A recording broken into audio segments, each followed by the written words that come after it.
It starts with a moment. You're in a room, voices overlapping, laughter circling like birds in flight, but none of it lands. They talk about the weather, about what someone wore, about something someone said about someone else. You try, you offer something different, a deeper thread, a thought that carries weight. But the silence that follows is louder than the noise that came before. Blank stares, furtive glances, a quick pivot to something safer, lighter, and so you shrink, not physically, but in a way that only you can feel, like pulling your soul back into its shell. You tell yourself, maybe I'll just be quiet. It's not rejection in the obvious sense. No one says leave. They just don't meet you, and you wonder if it's you, too much, too strange, too serious for a world that prefers smiles without meaning. But the truth is quieter than blame. Intelligence doesn't gather people, it filters them. The more you see, really see, the more alone you become. Not because you choose to walk away, but because the conversations you crave exist in a language few are willing to speak. This isn't superiority, it's distance. Say space carved by perception. Jung called it individuation, the painful becoming of the self, the mind awakening to contradictions others ignore just to get through the day. Schopenhauer saw it too, said intelligence isn't a gift. It's a mirror that shows you the cracks in everything, and once you see them, you can't unsee. You watch others swim on the surface while you sink, not drowning, but searching for something more in the depths they'll never touch. You begin to ask the question, not out loud, but in the soft, worn corners of your thoughts. If no one thinks like me, how do I stay here, without losing myself? And maybe the ache you carry isn't a symptom of being broken. Maybe it's the quiet proof that you see the world as it really is, not cruel, just unbearably real. On paper, it should be a gift, to see more, to understand faster, to avoid the mistakes that others stumble into with closed eyes. But it doesn't feel like a gift. It feels like distance, like sitting behind a glass wall, watching a world move through a script you no longer believe in. You see the patterns, their contradictions, the lies people tell themselves just to keep waking up. You speak, but your words arrive like static in a room tuned to comfort. No one's listening, not really, not because you're wrong, but because you don't fit. Schopenhauer called it a curse. Not intelligence itself, but what it does to you. How it opens doors others don't even know exist and leaves you standing in the hallway alone, because most don't want to go deeper. Not because they can't, but because there's no reward in it. No praise for peeling away illusions. No applause for pointing out the cracks in the system everyone relies on to feel safe. Why question what keeps the chaos at bay? Why dig under foundations when they've already built their lives on top? And yet you can't help it. Your mind doesn't sleep. It turns shadows into symbols, connects threads no one else sees, finds meaning in the spaces between. You notice when someone smiles too wide, when their eyes betray the script they're clinging to. You hear the tension between words, the denial tucked behind laughter, and you try to share what you see, to offer a mirror, to open a door. But it's easier to look away, easier to label you complicated, difficult, too much, because what you say doesn't match the narrative they need to survive. And that's the secret no one says out loud. Society doesn't run on truth. It runs on repetition, on shared myths, on illusions so deeply embedded they feel like instinct. Happiness is consumption. Success is obedience. Common sense is the path of least resistance. So when you question, you disrupt. You make noise in a place built on silence. You become the grain of sand inside a machine that needs to stay smooth. History remembers the thinkers, but only after it tries to erase them. They weren't saints, they weren't rebels, they were mirrors, and the world shattered itself rather than face its own reflection. Socrates died not for what he said, but for what his questions revealed. That power is often a mask worn by those too afraid to think. Galileo tilted his gaze toward the sky and saw a truth so obvious it burned. The world spun, but they needed it still. So they silenced the motion and tried to stop time with doctrine. Nietzsche pulled back the curtain on morality, and behind it, only fear. A structure built on trembling hands that called him mad because his voice echoed too deeply. And Tesla, he lit the world and died in the dark. You want to believe it's different now, that we've evolved, that our screens and satellites have made us more humane. But look closer. The mechanisms have changed. Not the machinery. We no longer burn thinkers. We ghost them. Not executions, but exclusions. You speak, and they smile politely. You reach, and their eyes shift elsewhere. You feel it, the emptiness in the room where understanding should be. It's not loud, but it's heavy, like fog no one admits is there. And maybe that's the real exile, not from place, but from presence. You wonder, is it you? Is the fracture internal? But the ache isn't confusion, it's clarity. What you see, they refuse to. Not because it's hidden, but because it's too sharp, too raw, too real. There's a comfort in blindness, a warmth in repetition, an elegance in the script. Most would rather recite it than question. The stage you were never taught to escape, only to blend in, to echo, to nod. But something in you couldn't sleep through the noise. And now you walk differently, speak differently, feel the silence where others feel belonging. Society doesn't fear violence, it fears vision, not the kind that builds empires, the kind that sees through them, and so it keeps its distance, not out of hatred, but out of defense, because you don't just think. You think for yourself, and that has always been the most dangerous thing a person can do. When someone is stronger than you, you flinch, but you don't feel threatened. When someone is richer, you might envy them, briefly. But when someone thinks deeper, you feel something colder. It's not admiration. It's not jealousy, it's resistance. Because wealth and strength stay outside the skin. But intellect steps into the room and rearranges it. Not with volume, not with force, just presence. A certain stillness that sees too much. That hears the subtext. That notices what others work hard to ignore, and that's the wound. Not that you speak, but that you see. See the holes in their logic. See the cracks in their beliefs. See the performative ease in conversations built to keep truth out. You don't mean to hold a mirror, but you do, by simply existing. And in that reflection, they find their own emptiness staring back. So they look away, change the subject, laugh too quickly, dismiss you gently, or sharply, because the human mind, when made uncomfortable, does not open. It flinches, it attacks, or it disappears. Schopenhauer didn't write for comfort, he wrote for clarity. He saw the quiet truth that the farther you move from the center of the crowd, the less company you'll find, not because you pushed them away, but because they never followed. They stayed where the light was softer, where the questions were safer. You didn't want to be separate. You wanted to share what you found. The patterns, the pieces that didn't fit, but they didn't want to see them, because seeing meant change, and change is the enemy of comfort. So you get used to the quiet moments, the ones where you say something real and someone averts their gaze, the ones where silence is the loudest answer in the room. It's not rejection in one blow. It's 1,000 soft dismissals, a slow retreat, a quiet exile, not for who you are, but for what you make them feel, seen, exposed, uncomfortable, and that they cannot forgive. It's easy to think it's you, that you've misstepped, said too much, thought too far, but it's not wrongness. That isolates you. It's clarity. You see through the veil, the stories people tell to keep their reality intact. And when you no longer believe them, you become the threat. Not because you destroy anything, but because you don't play along. That's why you're alone. Not by desire, but by design. They don't exile you with words. They just stop listening, and slowly you begin to choose your silence. Not because you've given up, but because you're tired of being misread. At first, you try. You really try.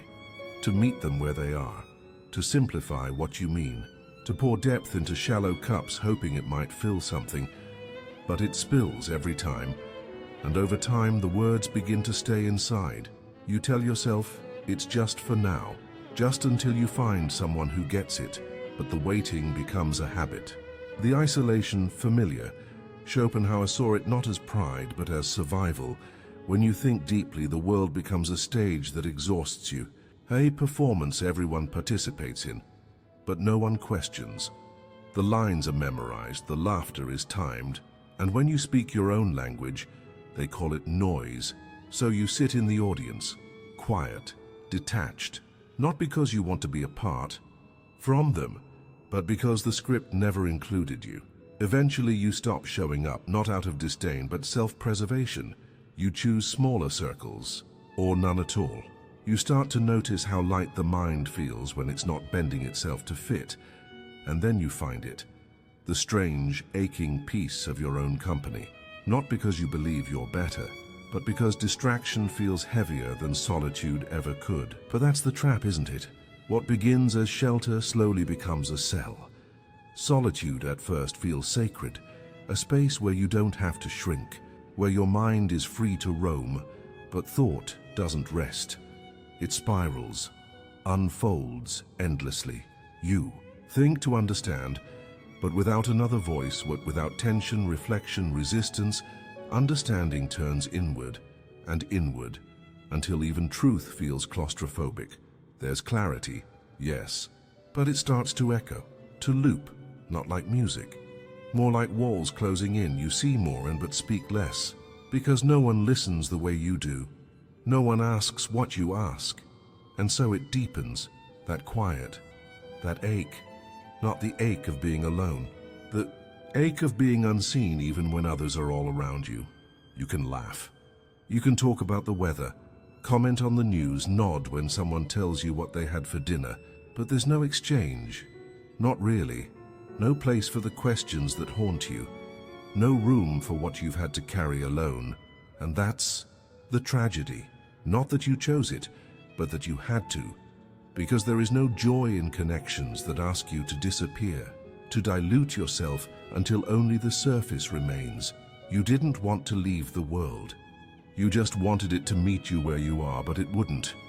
And it won't, because what you see isn't what it wants to see, and what you say unsettles the quiet order everyone else agrees to follow. So you live on the outside of something you can't name, watching a world that seems increasingly uninterested in the truth it claims to value. And maybe that's the irony. The more you understand, the less you belong. Because this world, the one that sings about freedom and thought, was never built for people who actually think.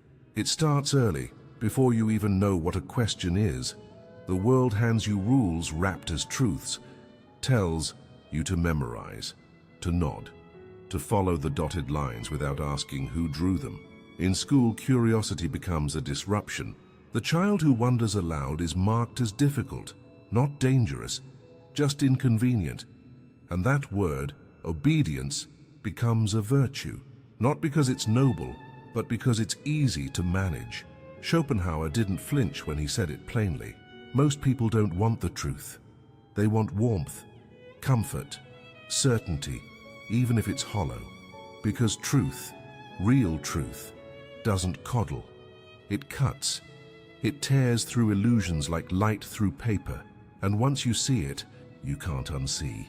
So society learns to fear the ones who won't pretend, the ones who pull back the curtain and ask, what are we really looking at? Socrates died for asking.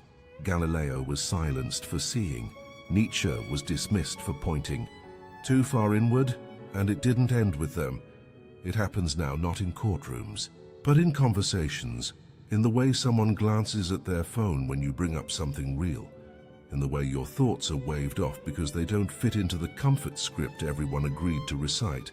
You speak, and the air shifts, not with disagreement, but with unease, because thinking deeply disrupts the illusion of safety. It challenges the myth that everything is fine as it is, and that's what society fears most. Not revolution, but disruption. Not fire, but thought. Because those who think too much can't be molded, can't be quieted with slogans. They see beneath the surface and ask why the foundation feels crooked. And here is the paradox you already feel in your bones. The world needs minds like yours to move forward, but it won't welcome you until it's already stolen what you discovered alone. It's not rejection that stings the most. It's the silence that follows insight. The way the world turns its face from what it asked you to find. You saw too much, said too little, and still, it was too much. Because thinking deeply doesn't just make you different. It makes you inconvenient, uncomfortable, unsettling. Society wants the benefits of the thinker's vision, but not the weight that comes with it. So those who see farther walk lonelier roads, always have, always will, not because they want to, but because the world rarely walks with them. You feel it, that quiet ache that lives beneath understanding. It's not just that others step away, it's that your mind won't stop, won't let you rest in the stories that keep most people afloat. You notice things you can't explain. You unravel truths that don't comfort. You ask questions that have no soft edges. And with every layer you peel back, the distance grows. Not from others, but from joy as they define it. Schopenhauer didn't dress it up. He said it plainly. The more you understand, the harder it becomes to feel at peace, because most live in carefully built illusions that life has a built-in purpose, that justice is more than an idea, that effort earns reward, and good things happen to good people. They believe in luck, in fate, in merit, not because they're naive, but because these beliefs are necessary.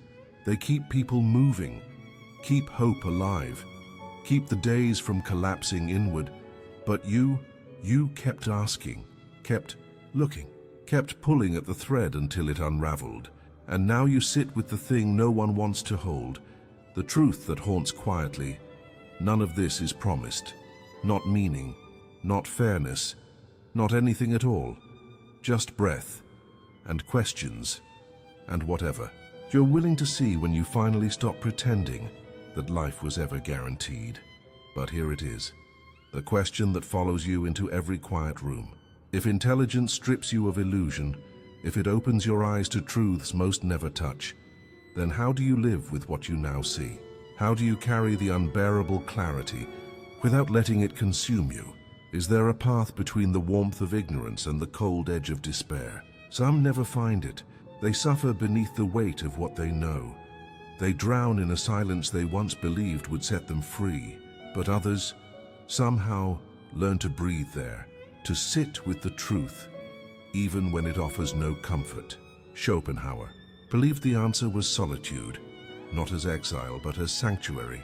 He saw that the mind that sees too much cannot survive in noise, so it must go quiet, not in defeat, but in preservation. The world was never built for you. It was built to stay intact, and you were built to break it open.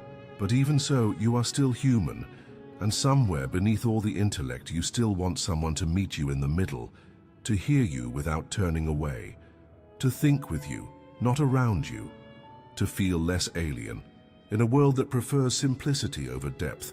But these moments, they are rare. You learn not to expect them. You stop asking the crowd to understand the language you barely learned to speak yourself, so you turn to echoes, in pages, in paintings, in forgotten lines of ancient philosophy that sound more like memory than discovery. You find fragments of yourself in the minds of the long dead, and somehow that's enough, because while their bodies were alone, their thoughts found a way to live. There comes a point when thought turns inward and begins to fold in on itself. A brilliant mind without something to shape becomes its own cage, not because it's broken, but because it was never meant to stay still. You were meant to build, to explore, to bring form to the formless, not for recognition, not for validation, but because the act itself is the only thing that lets the weight breathe. Creation becomes the vessel, learning, the quiet rebellion, and meaning. Not something you find, but something you leave behind. Still, the resistance, remains. The world doesn't welcome minds like yours with open arms. It rarely knows what to do with those who don't fit its frame. But history whispers a truth most never hear in time, that being misunderstood does not mean you are wrong. It might mean you are ahead, and maybe you were never meant to belong in the moment. Maybe you are the bridge between what is and what could be. You are not lost.